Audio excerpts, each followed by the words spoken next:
Kebakaran melanda permukiman padat penduduk di Jalan Pangeran Sidoing Lautan, Kecamatan Ilir Barat 2, Palembang, Senin siang. Melihat peristiwa tersebut, warga bersama petugas PB Kapur berusaha menjinakkan api.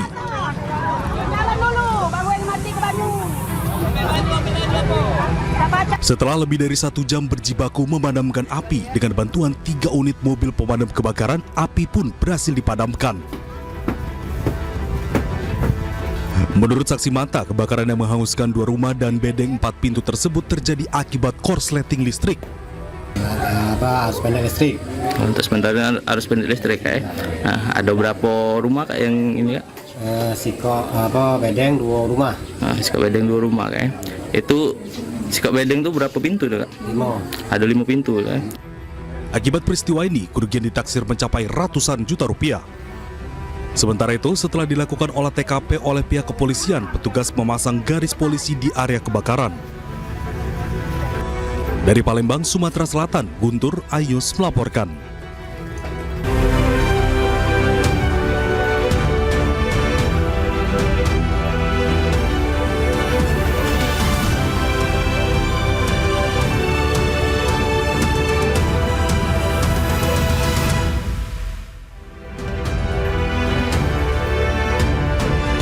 Halo selamat malam pemirsa, tak hanya menghanguskan 50 lapak bekas gusuran kebakaran yang melanda eks Pasar Pramuka Salemba, Senen, Jakarta Pusat juga menelan korban jiwa. Seorang pria penderita stroke tewas usai terjebak di dalam musola karena tak mampu menyelamatkan diri. Bersama saya Aya Nufus, inilah iNews Malam selengkapnya.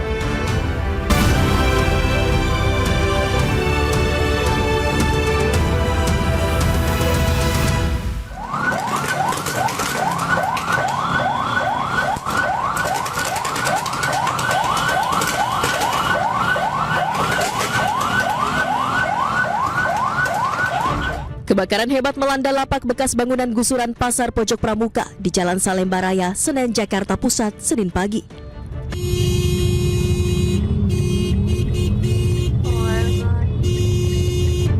Banyaknya material mudah terbakar serta barang bekas membuat amukan si jago merah kian mengganas.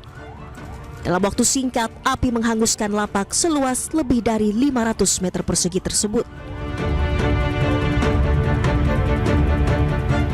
Lebih dari 50 lapak yang sebelumnya terbengkalai hangus dilalap api.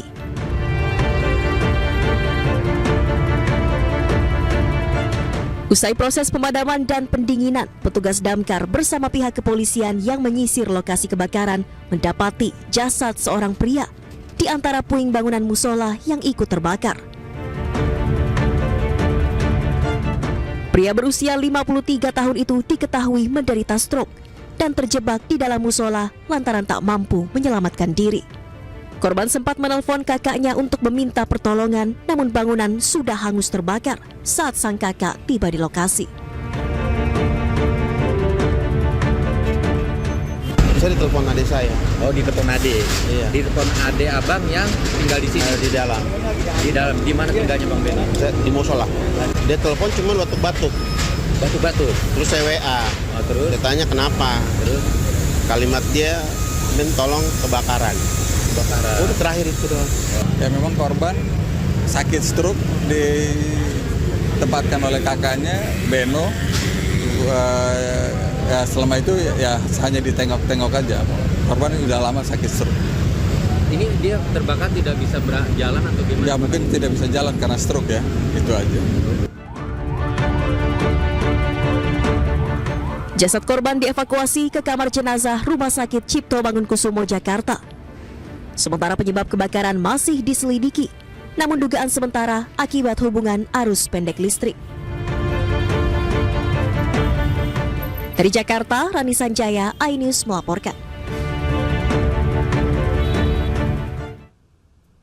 Tengah menepi saat hujan deras, sebuah minibus rusak parah usai tertimpa pohon tumbang di kawasan Lapangan Benteng, Jakarta. Meski sempat terjebak di dalam mobil, pemirsa, beruntung sang pengemudi berhasil keluar menyelamatkan diri.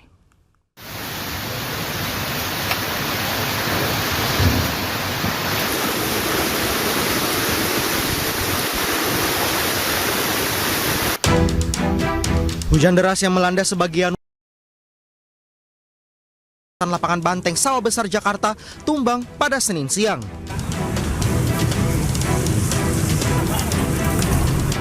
Pohon jensi angsana dengan panjang sekitar 10 meter ini tumbang hingga menimpa sebuah minibus yang tengah terparkir di bahu jalan.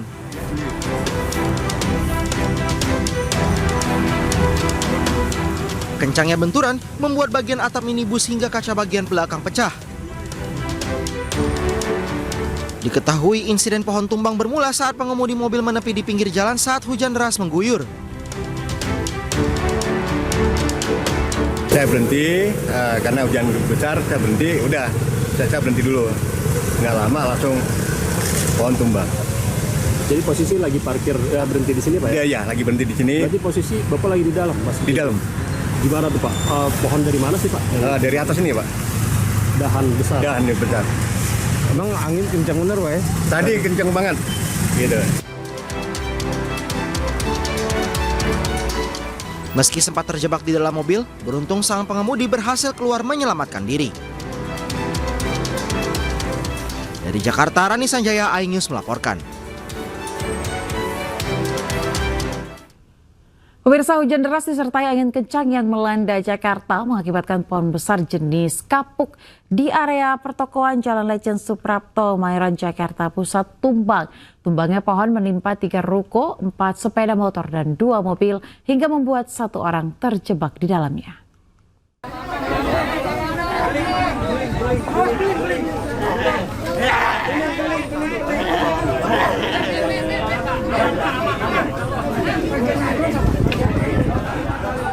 Pohon besar jenis kapuk yang tertanam di halaman depan pertokoan Jalan Lejen Suprapto, Kemayoran, Jakarta Pusat tumbang.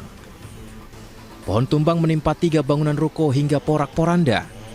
Tumbangnya pohon dengan ketinggian mencapai 15 meter lebih itu juga menimpa 4 sepeda motor dan 2 mobil box yang terparkir di depan ruko. 1 orang bahkan terjebak di dalam mobil dan terluka hingga harus dievakuasi ke rumah sakit.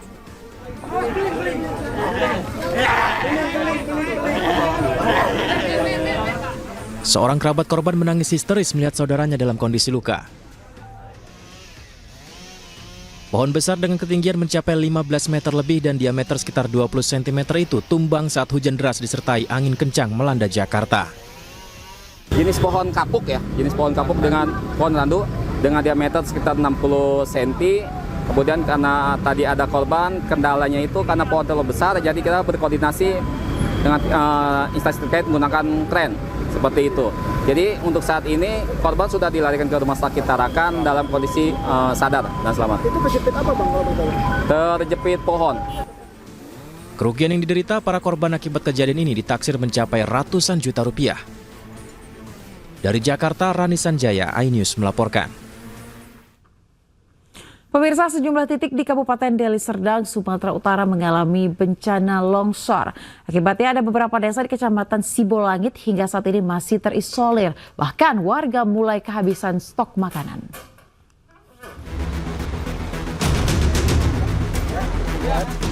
Longsor yang terjadi di Kecamatan Sibolangit terjadi di sejumlah titik.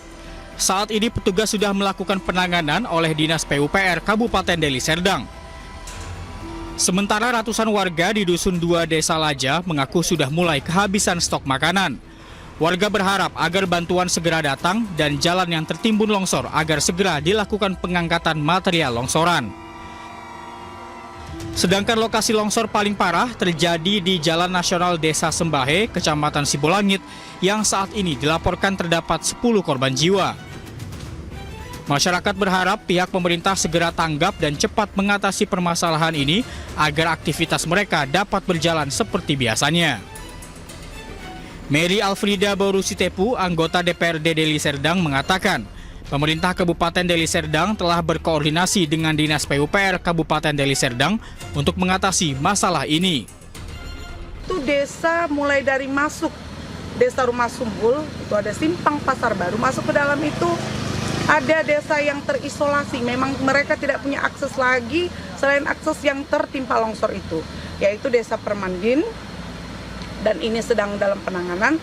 Kemudian Desa Bulu Hawar dan Dusun 2 Laja, Desa Salabulan. Ini yang terputus total, Kak? Ya, ini terputus total, khususnya Laja. Dan saat ini setelah kami berkoordinasi dengan Dinas PUPR, ini sedang dikerjakan. Akses jalan Medan menuju Tanah Karo saat ini sudah normal. Namun pengendara dihimbau untuk tetap waspada dan berhati-hati. Dari Deli Serdang, Sumatera Utara, Amiruddin, iNews melaporkan. Pemirsa, seorang pekerja bangunan tertimbun longsor tebing setinggi 4 meter di Kota Bogor, Jawa Barat. Dan beruntung meski tertimbun selama 1 jam, korban berhasil diselamatkan. Mana oksigen? Mana oksigen? Oksigen tadi oksigen. Oksigennya bawa. Oksigen. Di lembaganya bawa oksigen tadi.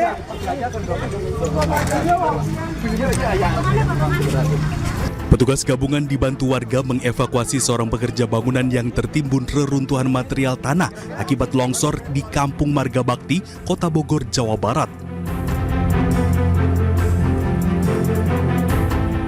Saat peristiwa kejadian, korban diketahui tengah membuat konstruksi ceker ayam untuk pondasi garasi mobil rumah warga. Namun tiba-tiba tanah yang berada di atasnya ambrol dan korban terjebak di dalam lubang pondasi selama 1 jam. Menjelang azan zuhur, jadi yang bersangkutan adalah pekerja sedang membuat cakar ayam.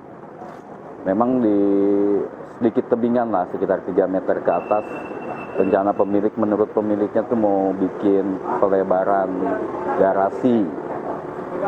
Ya ternyata pada saat mau istirahat, ya terjadilah longsor dan korban tertimbun. Tapi alhamdulillah dengan bantuan warga dan pekerja lainnya di situ, korban bisa ditarik, diselamatkan. Atas peristiwa ini, korban menderita luka memar di kakinya dan sesak nafas. Korban pun masih menjalani perawatan medis di klinik setempat. Dari Bogor, Jawa Barat, Andi Firmansyah, iNews melaporkan. Polres Metro Jakarta Selatan menetapkan remaja pembunuh ayah dan neneknya di Lebak Bulus Cilandak, Jakarta Selatan sebagai tersangka. iNews malam akan segera kembali sesaat lagi.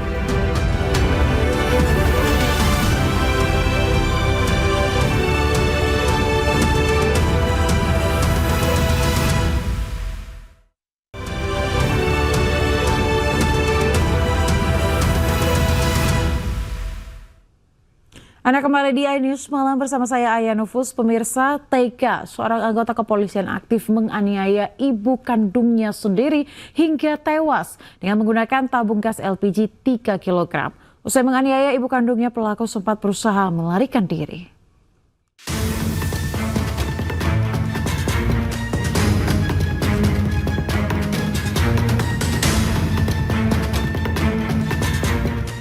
Seorang anggota kepolisian aktif yang bertugas di Polres Bekasi, Polda Metro Jaya, tega menganiaya ibu kandungnya hingga tewas dengan menggunakan gas 3 kg. Kejadian itu diketahui salah seorang warga yang hendak berbelanja di warung milik korban. Usai menganiaya ibu kandungnya hingga tewas, pelaku sempat kabur melarikan diri dengan menggunakan sebuah mobil pick-up. Petugas Satpropam Polres Bogor berhasil mengamankan pelaku berinisial N alias Ucok yang berpangkat Bintara Tinggi anggota Polres Bekasi di kediamannya di daerah Cilengsi, Kabupaten Bogor, Jawa Barat. Pelaku kini diperiksa Divisi Propam Polda Metro Jaya guna pelanggaran kode etik dan dilakukan penyelidikan lebih lanjut lagi. Kami telah melakukan tindakan tegas, kami sudah amankan. Kemudian kami melakukan penyelidikan dan saat ini lagi sidang kode etiknya sedang dilaksanakan oleh Propam Polda Metro Jaya.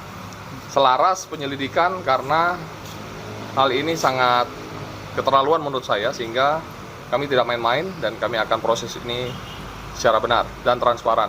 Sehingga nanti teman-teman bisa mengawasi dengan baik. Jadi kami selaras dengan Propam Polda Metro Jaya untuk pidananya di kami, kode etiknya di Propam Polda Metro Jaya. Polisi belum dapat menjerat hukuman terhadap pelaku karena masih dilakukan pemeriksaan.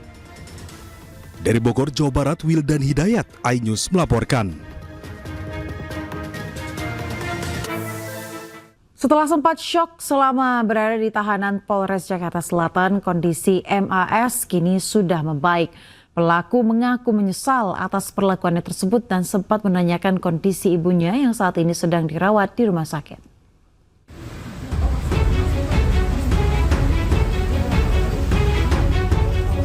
Kondisi MAS, pelaku pembunuhan terhadap ayah dan neneknya di kawasan Lebak Bulus, Jakarta Selatan mulai membaik.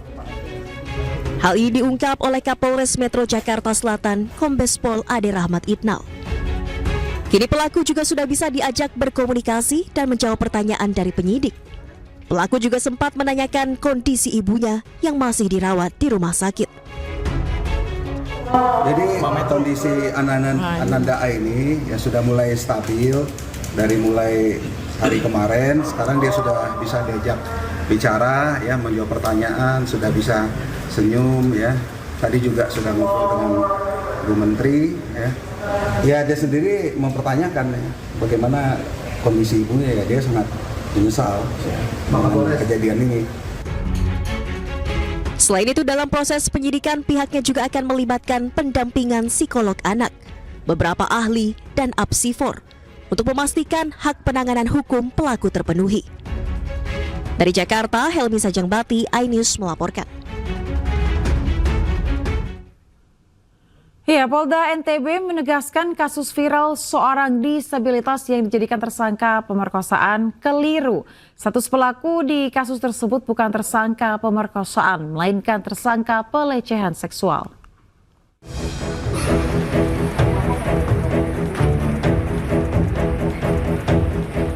Penetapan tersangka pemerkosaan oleh Polda NTB terhadap pemuda penyandang disabilitas menjadi sorotan publik.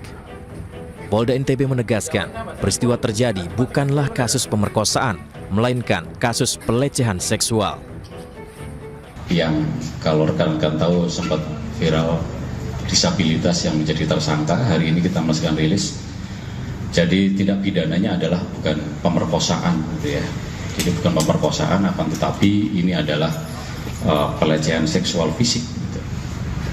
Jadi sebuah ini yang berbeda. Direktur Reserse Kriminal Umum Polda NTB menambahkan penetapan tersangka Agus sudah berdasarkan hasil penyelidikan dan penyidikan. Korban pelecehan seksual mengaku mendapatkan tekanan dari pelaku. Motifnya sama, jadi dia seolah-olah membangun persepsi, menekan korban dengan kondisi korban yang lemah, sehingga memanipulasi dan mengikuti kata-kata si pelaku. 2 korban yang sudah kita periksa.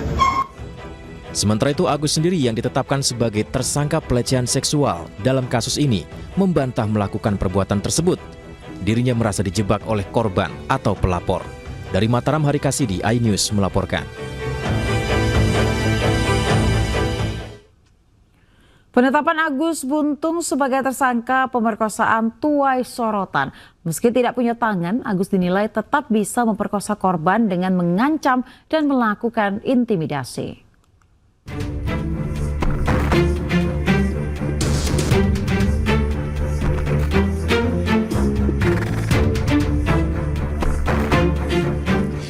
Kasus Agus, pria disabilitas yang jadi tersangka dalam kasus pemerkosaan mahasiswi di Nusa Tenggara Barat, viral di media sosial. Peristiwa ini menimbulkan pro kontra di masyarakat terkait penetapan Agus sebagai tersangka yang dinilai tidak memiliki kedua tangan namun bisa jadi tersangka pemerkosaan. Meski demikian, polisi telah mengantongi alat bukti yang membuktikan Agus sebagai tersangka pemerkosaan. Agus diduga melakukan tindak pidana pelecehan seksual fisik terhadap korban dengan tipu muslihat dan ancaman. Ia diduga mengancam korban akan membongkar aib masa lalu korban kepada orang tuanya, sehingga korban terpaksa menuruti keinginan Agus. Kronologi yang terjadi kepada korban itu ada ancaman, intimidasi, tipu muslihat, dan manipulasi yang diberikan kepada korban oleh pelaku. Seperti itu. Kemudian ada ancaman-ancaman yang psikis kepada korban dan segala macam. Itu awalnya juga karena korban melihat ke arah utara tadi, Kemudian pelaku mengulik-ulik terkait pribadi korban. Karena ketika korban menjadi ke arah utara, korban tiba-tiba menangis. Kemudian karena korban menangis, ada kesempatan itu yang dilakukan oleh si pelaku untuk menanyakan background atau masa lalu korban. Sehingga pelaku mengajak korban ke arah belakang teras Udayana. Nah, di sanalah terjadi ancaman-ancaman seperti itu. Selain mengantongi 2 alat bukti, polisi juga mendapatkan keterangan dari 5 orang saksi. Mereka adalah teman korban yang mengetahui kejadian tersebut. Polisi juga sempat mengungkap Agus nekat melakukan hal itu karena dalam pengaruh judi dan minuman keras. Meskipun Agus tidak memiliki kedua tangan, namun saat menjalankan aksinya ia menggunakan bagian tubuh yang lain. Dan hal ini juga dibenarkan oleh psikolog forensik Reza Indragiri.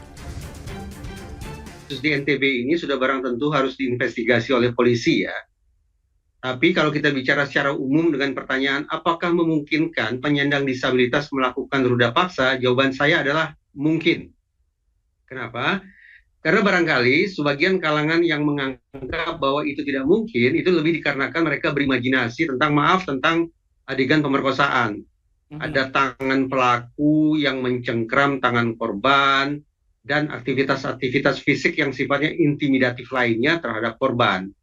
Padahal esensi kekerasan seksual, khususnya esensi ruda paksa, bukan pada aktivitas fisiknya, tapi justru bermula dari adanya siasat psikologis yang dilancarkan oleh pelaku terhadap korbannya. Meski polisi tidak menahan Agus akibat perbuatannya, namun Agus diduga melanggar Undang-Undang Nomor 12 Tahun 2021 tentang tindak pidana kekerasan seksual dengan ancaman 12 tahun penjara. Dari Mataram, Nusa Tenggara Barat, Tim Liputan iNews melaporkan. Aksi bertajuk Reuni 212 kembali digelar di Monas, Jakarta Pusat untuk mendoakan dan mendukung kemerdekaan Palestina. Informasinya sesaat lagi, tetaplah bersama kami.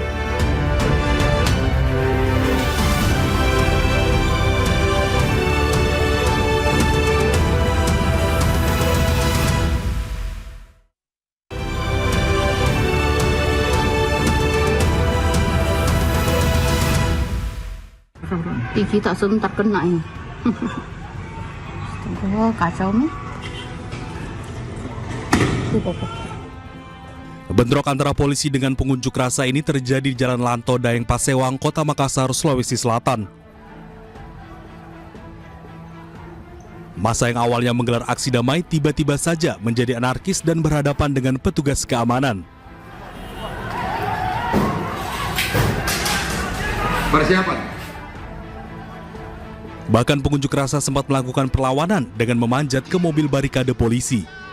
Hingga petugas terpaksa mengambil langkah tegas dengan menghalau para pengunjuk rasa.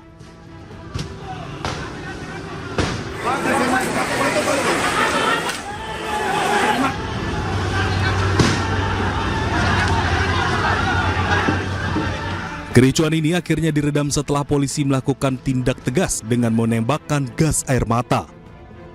Sejumlah pengunjuk rasa diamankan petugas karena anarkis menyerang petugas dan merusak fasilitas umum. Aksi ini juga membuat kaca minimarket yang berada di sekitar lokasi rusak akibat terkena lemparan batu dari pengunjuk rasa. Akibat bentrokan ini, 2 orang aparat kepolisian terluka dan harus dilarikan ke rumah sakit. Mereka memberitahuan aksi, tapi sebenarnya harusnya aksi damai. Setelah mereka melakukan aksi dan sebenarnya belum sesuai dengan apa yang dia mohonkan. Begitu mereka aksi, sebenarnya kita sudah negosiasi untuk baik, untuk damai. Tapi tadi ternyata mereka anarkis, lempar batu, dan sehingga ada satu anggota kami yang kena, kemudian ada juga beberapa yang rusak, sehingga kita lakukan tindakan tegas, tentunya untuk mendorong dan membubarkan mereka. Dan alhamdulillah tidak begitu lama kita bisa mengamankan situasi dan saat ini sudah aman, sudah damai. Ada tidak yang diamankan?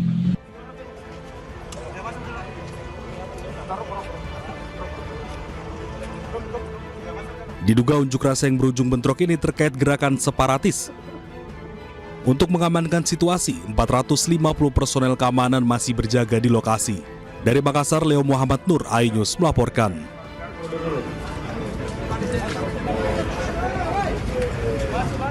Pemirsa, aksi bertajuk Reuni 212 kembali digelar di Monas, Jakarta Pusat. Acara ini diisi dengan sholawat dan doa bersama untuk mendukung dan mendoakan kemerdekaan Palestina.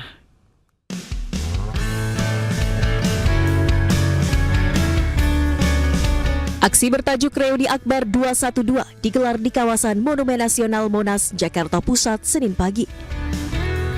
Aksi bertajuk Reuni 212 ini mengangkat tema revolusi akhlak untuk Indonesia berkah dan Palestina merdeka. Ribuan simpatisan hadir untuk mengikuti rangkaian acara yang diisi dengan pembacaan zikir dan sholawat, doa bersama hingga sholat berjamaah sebagai bentuk solidaritas untuk mendoakan dan mendukung kemerdekaan Palestina.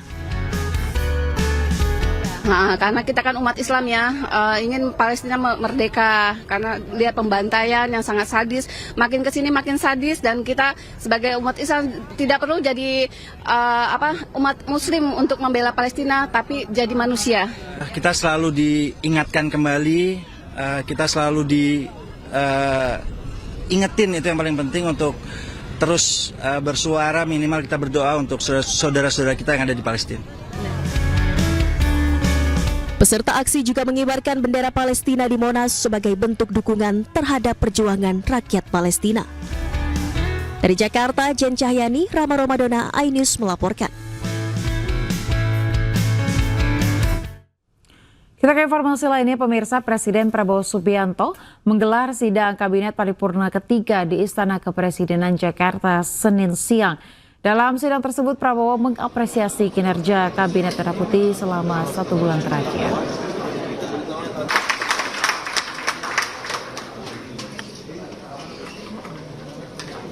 Sidang Kabinet ketiga yang digelar Presiden Prabowo dan Wakil Presiden Gibran Rakabuming Raka hari ini dihadiri seluruh anggota Kabinet Merah Putih. Total ada 130 orang menteri, wakil menteri, dan kepala lembaga yang hadir. Presiden Prabowo mengapresiasi kinerja dan prestasi jajarannya setelah dilantik selama sebulan. Selain itu, Presiden Prabowo juga membeberkan hasil lawatannya ke sejumlah negara pada November lalu. Selamat sore, salam sejahtera bagi kita sekalian. Shalom, Om Swastiastu. Pemirsa, dalam sidang kabinet hari ini, Menteri Sosial Saifullah Yusuf menanggapi viralnya bansos bertuliskan bantuan Wapres Gibran beberapa waktu lalu. Menurutnya, pemberian bansos itu sama sekali tak menyalahi aturan dan fokus pada kebermanfaatan bansos.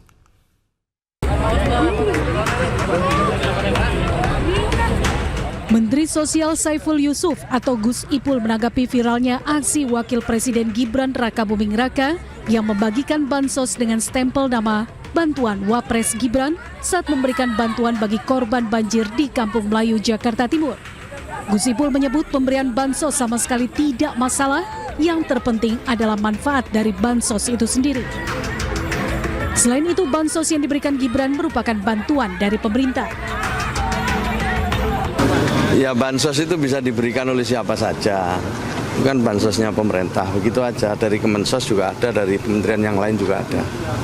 Tapi dengan ditulisin nama Wapres Gibran itu gimana, Bu? Ya, menurut saya nggak ada masalah ya. Nggak ada masalah, nanti semua tahu lah program pemerintah atau dari pihak swasta kan semua tahu ya. Jadi nggak perlu diperdebatkan, yang penting manfaatnya itu yang utama ya. Manfaatnya untuk masyarakat itu yang penting ya. Diharapkan masyarakat seharusnya tidak perlu mempermasalahkan jika Gibran memberikan bansos menggunakan stempel tersebut. Dari Jakarta, Salam Rahmat, Dedi Rudi, iNews melaporkan. Pemirsa, audisi Miss Indonesia 2025 dihelat di sejumlah kota besar di Indonesia. Rangkaian ajang kecantikan bergengsi ini hadir di kota Bandung, Jawa Barat selama 2 hari, serta diikuti puluhan wanita berparas cantik dan bertalenta. Audisi Miss Indonesia 2025 digelar selama 2 hari di kota Bandung, Jawa Barat. Pada gelaran hari pertama audisi ajang kecantikan bergengsi ini, para peserta yang rata-rata berasal dari kota kembang nampak antusias menjalani sejumlah tes. Rangkaian tahapan seleksi dijalankan mulai dari pengukuran tinggi dan berat badan, wawancara, hingga sesi foto dan video yang digelar di Hotel El Royal Bandung. Motivasi saya mengikuti Miss Indonesia adalah karena saya ingin melihat makna sesungguhnya menjadi seorang perempuan. Saya ingin menjadi seorang perempuan yang tidak hanya memajukan diri saya sendiri, tetapi juga memajukan perempuan-perempuan lainnya. Selain mereka itu memiliki berbagai motivasi dari komunitas-komunitas yang sudah mereka lakukan, kemudian juga mereka punya visi misi yang bagus sekali yang tentunya itu sangat potensial apabila dikembangkan di Yayasan Miss Indonesia. Sementara pada hari kedua pelaksanaannya, para peserta audisi Miss Indonesia 2025 banyak berasal dari perwakilan sejumlah kampus atau perguruan tinggi hingga karyawan swasta. Aku harap dengan mengikuti audisi ini, aku ingin bisa motivasi orang-orang yang lain dan semoga ajang Miss Indonesia ini bisa menjadikan platform untuk aku, jembatan untuk aku untuk menginspirasi yang lain. Oke, untuk penjuriannya mungkin dari mereka prosesnya cukup panjang ya sebetulnya. Jadi ada proses registrasi, kemudian ada beberapa tes yang harus dijalani mereka. Dari tes tertulis, kemudian ada interview, wawancara, dan mungkin nanti ada beberapa tahapan selanjutnya yang akan dilaksanakan oleh masing-masing finalis. Ajang pencarian bakat bergengsi Miss Indonesia 2025 tidak hanya mencari wanita berparas cantik dan menarik, namun juga yang memiliki integritas, berjiwa sosial, serta dapat menginspirasi para kaum wanita Indonesia lainnya. Dari Bandung, Jawa Barat, Billy Maulana Fikran, iNews melaporkan.